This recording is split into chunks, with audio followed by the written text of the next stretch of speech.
We want to turn back to that developing story out of Tennessee, though. A Southwest Airlines plane took off from Houston. It's landed off the runway at Nashville International Airport, and we're getting now reports of injuries. Transportation correspondent Kris Van Cleave is on the phone with us. Kris, what are you learning?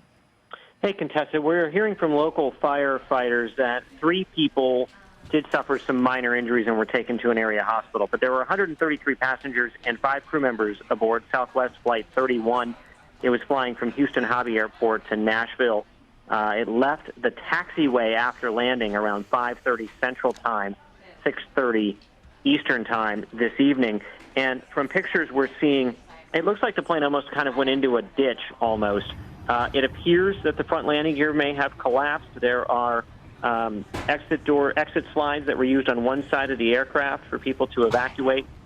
Based on some of the pictures we have been able to see of this incident. But at this point, we don't know why the plane left the taxiway. Sort of the industry speak is it exited the taxiway, but basically that means it drove into a ditch, by all appearances. And when we're talking about these injuries, any of them serious? At this point, we're hearing 3 minor injuries. Firefighters did transport those 3 people to a hospital in the Nashville area, but there were 133 passengers on board, 5 crew members.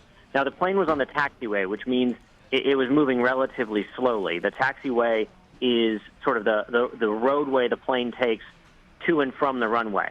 So it had already landed, had slowed down after flight, and was driving to the gate, basically, when, for whatever reason, it left the paved part of the taxiway and ended up in this ditch embankment area off of the paved area.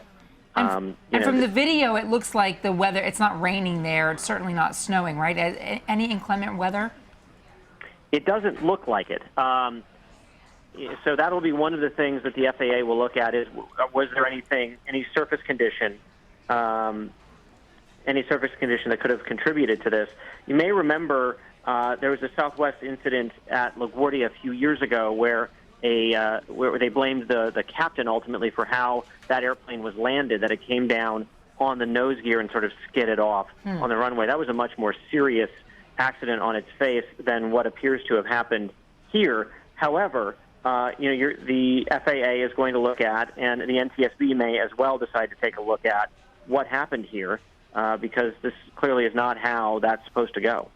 Kris, it's good to talk to you. Thank you. Sure thing.